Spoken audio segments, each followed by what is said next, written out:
क्या करना चाहती हो? हम तो आपके तरह नेता, मतलब बहुत अच्छे नेता बनना चाहते हैं और बिल्कुल साथ आपके और भाषण तो बहुत अच्छा देती हो। और आपके तरह मैं भी सोची हूँ कि मैं कभी शादी वादी ना करूँ, एक मतलब अच्छा मतलब ये नेता बनूँ और लोगों के लिए काम करूँ, क्योंकि लोगों के लिए काम में शक्ति अभियान में जब आई तब मुझे पता चला कि राजनीति होती क्या है। क्योंकि वही मतलब मेरा नाम पैड गर्ल है, लोग मुझे पैड गर्ल के नाम से जानते हैं, क्योंकि एक प्रोग्राम हो रही थी, उसमें आईएएस जितने भी पदाधिकारी थे सभी लोग आए थे। तो हम वहाँ पे स्टेज पे अपनी मांग रखे कि मैम जो सरकार है वो सब कुछ देते हैं तो 20-25 रुपए का पैड क्यों नहीं देते हैं। लेकिन इस बात के लिए मुझे सबके सामने अपमानित किया गया। क्यों? राहुल गांधी आज बिहार पहुंचे हुए हैं और आप तमाम लोग जानते हैं कि बिहार में कुछ ही महीनों के बाद विधानसभा का चुनाव भी होना है। इससे पहले जब राहुल गांधी बिहार पहुंचे तो बिहार में उन्होंने महिलाओं से बातचीत की। आप जानते हैं कि राहुल गांधी और आई इंडिया महागठबंधन जो है वो सीधे तौर पर एक पॉलिसी लेकर के आई है कि अगर उनकी सरकार बनती है तो वो तमाम महिलाओं को हर महीने 2500 रुपये डायरेक्ट उनके अकाउंट में देंगे, जिनसे महिलाएं जो है अपना पर्सनल बहुत सारा काम जो है वो कर सकती हैं।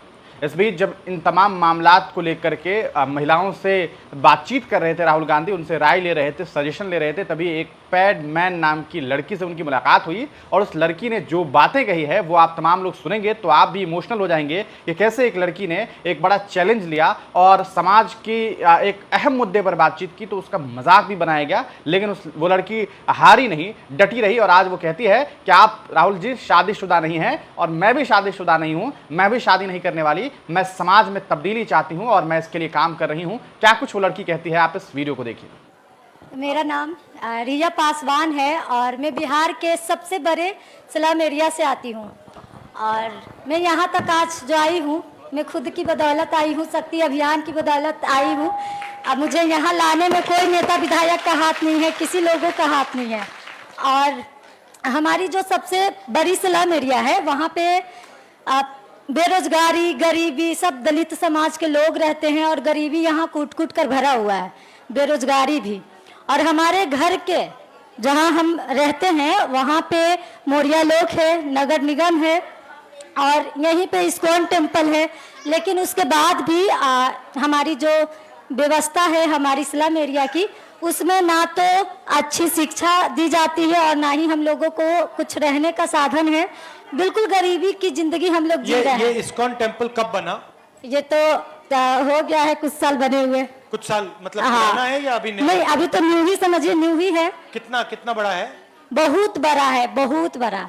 अच्छा, हाँ, उसमें काफी लोग जाते हैं। हाँ, और ये सोच की बात है ना कि हमारे घर के बीचों बीच मतलब 2 मिनट का रास्ता है इस्कॉन टेम्पल का, और जो नगर निगम का ऑफिस है वो भी 2 मिनट का रास्ता है, जो पटना जंक्शन है वो भी 2 मिनट का रास्ता है। लेकिन उसके बाद भी हमारी एरिया की जो समस्याएं हैं, बेरोजगारी, मतलब नशा जैसी चीजें खुलेआम हो रही है। एक बच्ची भी, 3 साल की बच्ची भी हमारी एरिया से चोरी हो गई थी। तो हम लोगों ने, मैं वहाँ पे खड़ी रही उनके साथ और मैं इतना वहाँ धरना दी, सोशल मीडिया के माध्यम से आवाज उठाई, तब जाकर हमारे एरिया में एक थाना खुला है, चौकीदारी। और इस्कॉन टेम्पल के आने के बाद वहाँ पे कोई बदलाव हुआ, फायदा हुआ, कुछ हुआ? कैसे फायदा होगा यहाँ पे आने के बाद? हम लोगों को वो जमीन कितनी है उसकी? वो तो इतना बड़ा है कि मैं अंदाजा भी नहीं लगा सकती हूँ, बहुत बड़ा है। किसकी जमीन थी पहले? वो तो मुझे नहीं पता है किसकी जमीनें थी। सरकारी जमीन थी? हाँ। तो आपसे रिक्वेस्ट है कि और इससे फायदा होगा ये 2500 रुपए महीने का जो दे रहे हैं, या इसके बारे में क्या सोचती हैं आप? देखिए, ये जो 2500 वाला है उससे तो फायदा होगी ही, क्योंकि जो अभी जो लोग झाड़ू पोछा की भी काम कर रही हैं ना, वो भी 2500 का महीना कमा भी नहीं पा रही हैं, काम करने के बाद भी नहीं। तो ये जब महिलाओं को मिलेंगी तो उम्मीद है कि मतलब अच्छा शिक्षा, अपनी मतलब खाना पीना सही से कर पाएंगी, घर का चूल्हा चौकी जला पाएंगी। और आप क्या करना चाहती हो? हम तो आपके तरह नेता, मतलब बहुत अच्छे नेता बनना चाहते हैं और बिल्कुल साथ आपके, और भाषण तो बहुत अच्छा देती हो। और आपके तरह मैं भी सोची हूँ कि मैं कभी शादी वादी ना करूँ, एक मतलब अच्छा मतलब ये नेता बनूँ और लोगों के लिए काम करूँ, क्योंकि लोगों के लिए काम में शक्ति अभियान में जब आई तब मुझे पता चला कि राजनीति होती क्या है। क्योंकि बहुत पहले मुझे ठीक है, समय की थोड़ी बोलो, खत्म करो। मुझे बहुत पहले राजनीति के बारे में नहीं पता था और आपके पास समय नहीं है इसीलिए ना नहीं नहीं, समय है मेरे पास, बोलो। अच्छा ठीक है, मैं राजनीतिक में ही आगे बढ़ना चाहती हूँ, क्योंकि राजनीतिक से ही सारी कुछ का शुरुआत होता है, शिक्षा से लेकर स्वास्थ्य तक। और लोग राजनीतिक में आना नहीं चाहती हैं, खास कर महिलाएं, लेकिन मैं आना चाहती हूँ। और मेरी ना बहुत बड़ा टीम है हमारी स्लम एरिया में, और ये हम शक्ति अभियान के दौरान ही बनाए हैं। लोगों का कुछ भी समस्या होता है तो मैं वहाँ जाती हूँ। अभी ऐसा हो गया कि लोगों को कुछ भी होता है तो मेरे पास ही आती हैं। और बहुत बढ़िया। और शॉर्ट में मैं आपसे कुछ अपनी मतलब मेरा नाम पैड गर्ल है, लोग मुझे पैड गर्ल के नाम से जानते हैं, क्योंकि एक प्रोग्राम हो रही थी, उसमें IAS जितने भी पदाधिकारी थे सभी लोग आए थे।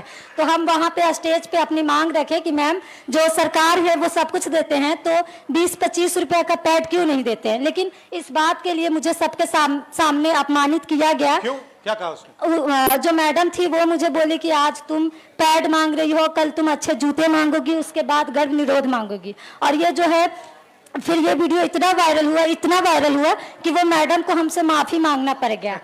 फिर वो मुझसे माफी मांगी और नीतीश कुमार जी को भी जवाब देना पड़ा था कि भाई बच्चियों से आप ऐसे बात कर कैसे सकती हैं। फिर सोशल मीडिया से हमें मतलब बहुत प्यार मिला, तब जाकर मेरी जो है ना और काम करने की इच्छा जागने लगी। और अभी मेरी इंस्टाग्राम पे 50,000 से ज़्यादा फॉलोअर्स है।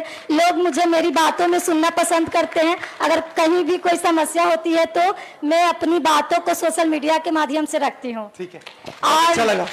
और मुझे भी बहुत अच्छा लगा आपसे मिलकर, क्योंकि मैं दिल्ली में भी आपसे मिली थी। मेरी मतलब था कि हम आपसे बात करें, लेकिन उस समय मैं आपसे बात नहीं कर पाई थी। तो अब तो कर ओके, ली। बहुत हाँ, बहुत हाँ। धन्यवाद रिया। आपकी कहानी मतलब बहुत सारी महिलाओं के लिए प्रेरणादायक है। वो लड़कियां जो कि पॉलिटिक्स से दूर रहती हैं। तो देखा आपने इस वीडियो को, आपको अंदाजा हुआ होगा कि किस तरीके से राहुल गांधी के सामने वो लड़की, वो युवती जो है वो डट करके खड़ी हुई और वो बोलने लगी। बोलते बोलते उसने बताया कि कैसे एक बड़े पदाधिकारी के सम्मेलन के बीच में उसने यह कहा था कि सरकार को चाहिए कि तमाम महिलाओं को, बच्चियों को, लड़कियों को पैड फराहम की जाए, जिसकी कीमत 25 रुपये 30 रुपये होती है। तो उसके लिए उसका मजाक बनाया गया, और जिस महिला ने मजाक बनाया बाद में उसे उस लड़की से माफ़ी भी मांगनी पड़ी जब विरोध हुआ। और आज ये युवती इंस्टाग्राम पर एक इन्फ्लुएंसर की तरह है, लोग उन्हें जानते हैं, पहचानते हैं, देखते हैं, सुनते हैं। ये कहीं ना कहीं उस युवती का जज्बा है कि उसने एक बड़ी बात कही मंच से, और खुद मुख्यमंत्री नीतीश कुमार को इस मामले को संज्ञान में लेना पड़ा और राहुल गांधी से उन्होंने बातचीत की। इस वीडियो को देखने के बाद आप क्या सोचते हैं कमेंट सेक्शन में जरूर लिखिएगा।